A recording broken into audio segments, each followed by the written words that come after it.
Fala galera, tudo certo com vocês? PH aqui mais uma vez, fazendo um rolezinho.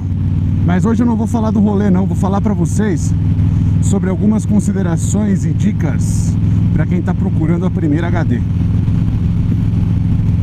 Roda a vinheta.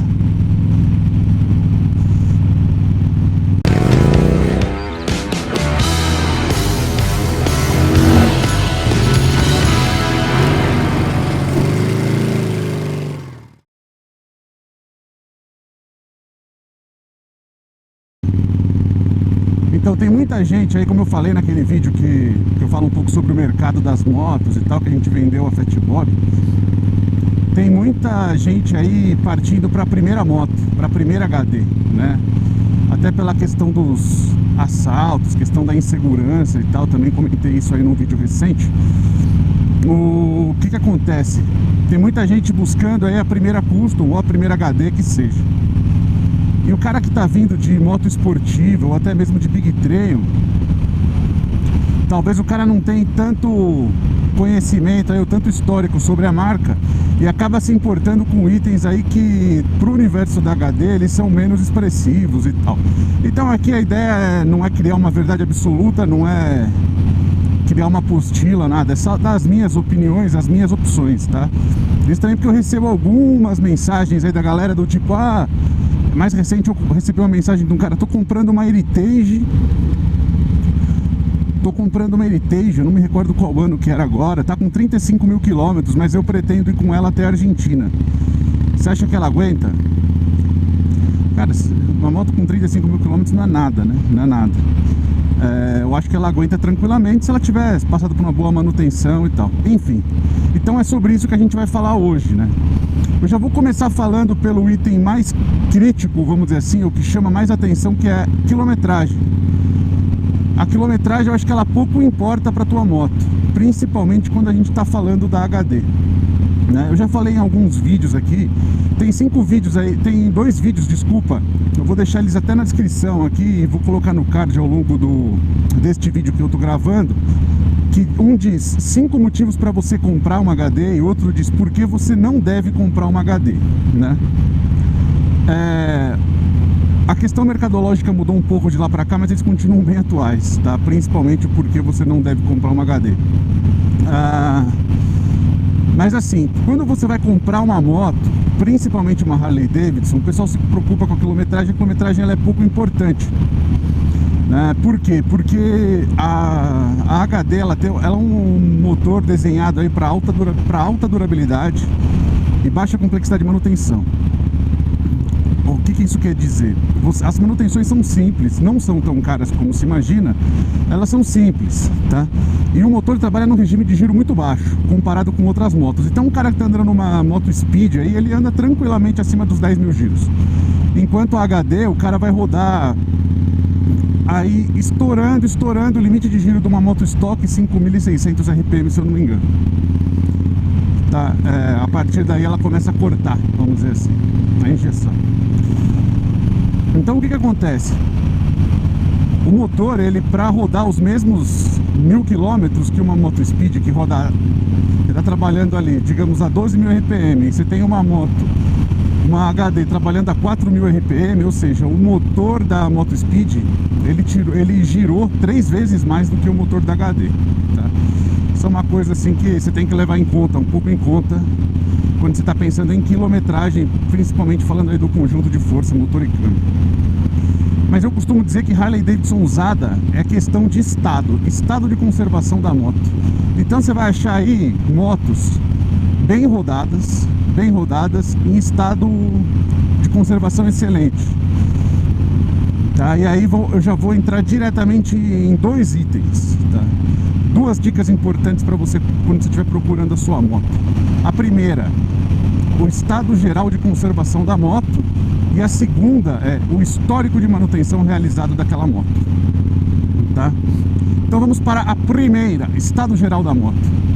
Como eu falei, a HD usada é estado, porque é uma moto feita para durar muito, e ela tem pouca alteração de modelo de um ano para o outro, tá? Então eu estou andando aqui numa Fat Boy 2017, Se você pegar uma Fat Boy 2007, de 10 anos antes dessa, é o mesmo motor, teve uma variação de cilindrada de 96 para 103 polegadas cúbicas, e é basicamente isso que mudou na moto, tá? Tem algumas coisinhas pequenas que podem ter mudado aí na parte de elétrica, de comando, ou uma peça ou outra que foi melhorada, algumas coisas que foram alteradas, como parte de motor de arranque, algumas evoluções, mas a moto, grosseiramente, ela é a mesma moto. Então, às vezes, você vai comprar uma moto, digamos assim, 2015 ou uma moto 2012. As duas são exatamente a mesma moto. Tanto que o valor de uma para outra não é tão significativo, a diferença de valor, mas às vezes eu acho que vale a pena você optar por uma opção 2012 se ela estiver no estado de conservação excelente. Tá? Então, assim, o estado de conservação é essencial. E aí você tem que fazer o quê? Dar uma olhada no estado geral da moto, né? Se ela está bem cuidada. Quando eu digo bem cuidada, assim, se ela não tem avarias, tal, porque isso eu acho que acaba indicando o zelo que o proprietário tem pelo veículo, né? E procurar também sinais de queda, né? Às vezes, inclusive, tomar cuidado aí com customizações duvidosas, porque muitas vezes uma customização é feita após uma queda ou após algum dano, tá? Não que cair acabe com a moto, mas vale a pena ter uma atenção especial a isso, tá? Com relação às customizações, é bem comum você ter o que? O cara customizou a moto, ele trocou uma série de peças, mas ele tem as peças originais guardadas, tá? Isso aí é um bom sinal também do cuidado que o cara tem pela moto e de que a customização não foi originada por uma queda, tá? O segundo ponto, que eu já comentei qual seria, é o que? Histórico de manutenção. Esse daí, na verdade, não sei nem se é o segundo ou se é o primeiro. Os dois são muito importantes, tá? O histórico de manutenção da moto. Por quê? Porque a Harley Davidson, ela tem um programa de manutenção bem detalhado, vamos dizer assim, e simples de ser seguido, tá? Trocas de óleo, troca de substituição de peças ou verificação de peças e tal. Esse motor, se o cara não fez nenhuma barbeiragem, ele vai rodar muitos quilômetros, ele vai andar muito com essa moto, tá? Se o cara não fez nenhuma cagada, sendo bem prático, ele vai rodar bastante com a moto. Então, se você tiver um histórico de manutenção dessa moto, vai te dizer muito sobre ela, tá? Então você vai lá conseguir ver os intervalos de troca de óleo que o cara fez, que o cara respeitou. Se ele fez algumas manutenções que vão garantir uma durabilidade boa na sua moto, como por exemplo, ele tem o hábito de manter a caixa de direção lubrificada, isso vai te dar um pouco mais de garantia quanto à durabilidade dos rolamentos e do sistema da caixa de direção. Por exemplo, eu faço a mesma coisa com os rolamentos de roda, mantenho eles lubrificados, eles não são tão baratos por causa do sensor de ABS, então é uma coisa que eu costumo manter lubrificado para evitar um desgaste excessivo da peça, né? O cara troca óleo de suspensão dianteira, esse tipo de coisa vai te dizer muito sobre a moto e vai te dizer muito sobre o estado dela. Então acho que esse primeiro item lá do estado geral da moto e o segundo item do histórico de manutenção é muito importante. Outra coisa que dá para você fazer é o seguinte: o mercado de oficinas especializadas em manutenção da marca, ele não é tão grande, tá? Então, se você souber, você falando com o proprietário, onde ele mexe quem mexe na sua moto, né? É o mecânico X. É bem possível que você ou alguém conheça esse cara, ou até mesmo que o seu mecânico conheça ele. Então, às vezes uma conversa com o cara pode te ajudar a entender o estado geral da moto. Outra coisa importante aí, que já foge um pouco do estado e da condição da moto, é você aliar a moto para aquilo que você espera dela, tá? Então é o seguinte: para que eu quero essa moto? Cara, eu quero uma moto para viajar eu e minha esposa com bagagem. A gente vai fazer aí 2, 3 viagens por ano. Ushuaia, Nordeste, Machu Picchu, é o que eu quero fazer. Cara, nesse caso talvez seja interessante você buscar uma moto maior, uma moto touring. Você vai ter maior conforto na estrada, você vai ter mais mais capacidade de levar bagagem e tal, itens de conforto em si. Cara, eu quero uma moto para usar no dia a dia, fazer uma viagemzinha de vez em quando, viagens não tão longas. Cara, uma Sportster talvez vai ser excelente para você. Você vai poder rodar com ela na cidade com mais mobilidade do que com aquela Touring, tá? É lógico que eu não estou falando aqui que é impossível rodar de Touring na cidade, e também não estou falando aqui que é impossível fazer longas viagens com a Sportster. A Sportster às vezes vai ter um pouco de problema de autonomia, o tanque pequeno, uma moto menor, você não vai ter tanto conforto quanto numa moto grande, certo? Ah, eu quero uma moto para uso misto, vou fazer umas viagens médias aí, ou então de final de semana eu vou dar um rolê, às vezes com garupa, às vezes sem garupa, às vezes eu vou usar ela na cidade, então talvez aí uma Cruiser, né, uma Softail te atenda bem, ou até mesmo uma Dyna, enfim, né, assim, vale a pena você buscar uma moto que atenda às suas necessidades, aquilo que você está pensando, para o uso que você está pensando em fazer dela, né? E já aproveitando o gancho, eu coloco aí o item número 4, ligado com o item número 3, que é: faça um test drive, ou um test ride, né, no caso, faça um test ride. Se o vendedor não deixar você andar na moto, se você não tiver segurança e tal, procura a moto de um amigo, coisa do tipo, para ver se você se adapta ao modelo, tá?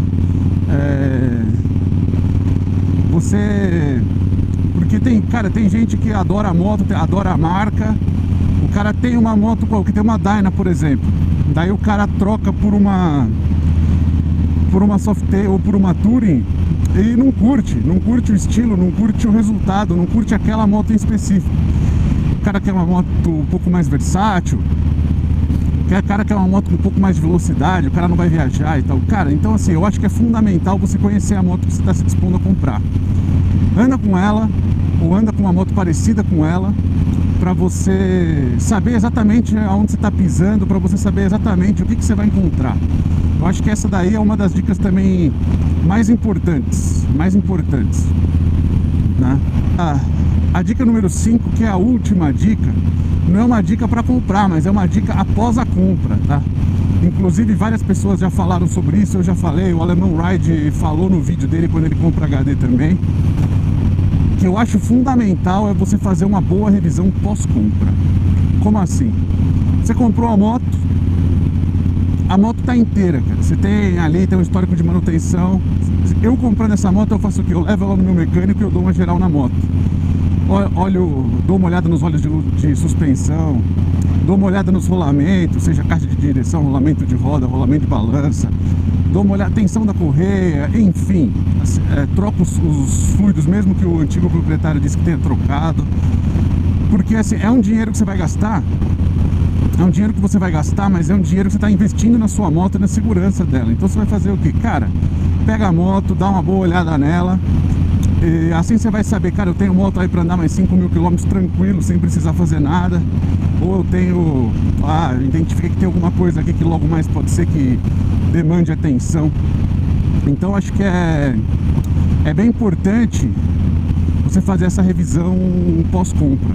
Inclusive no vídeo do Alemão Ride ele fala que é o seguinte: olha, quando você estiver planejando para comprar a moto, no orçamento de compra já planeje uma revisão pós-compra, né? É claro que até se você não puder fazer de uma vez, faça em 2 vezes. Olhe alguns itens primordiais primeiro, depois olhe alguns outros itens, né?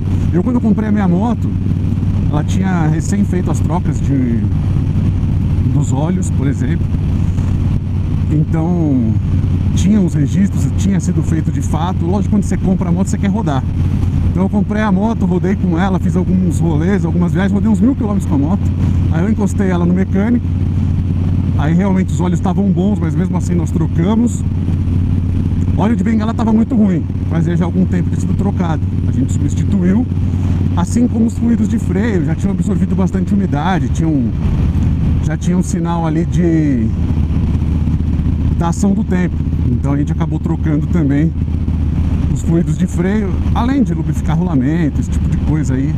Tanto que a moto está aqui até hoje, quase 20.000 km depois, sem nenhuma manutenção corretiva realizada. Tá? Então essas foram as dicas. Espero poder ajudar alguém aí. Deixar aquela mensaginha de sempre, né, cara? Se você curtiu o canal, se inscreve, deixa o joinha. Hoje a gente tem a opção de você se tornar membro. Você paga uma quantiazinha baixa e ajuda o nosso trabalho e tem acesso a conteúdos exclusivos. A gente tem soltado aí os vídeos com antecedência e colocado alguns conteúdos adicionais aí exclusivos para os membros. Se você curtiu o vídeo, deixa o joinha, se inscreve no canal, segue a gente lá no Instagram, @dentro-do-capacete. E é isso aí. Espero que vocês tenham curtido. Um grande abraço para vocês e até mais. Tchau, tchau.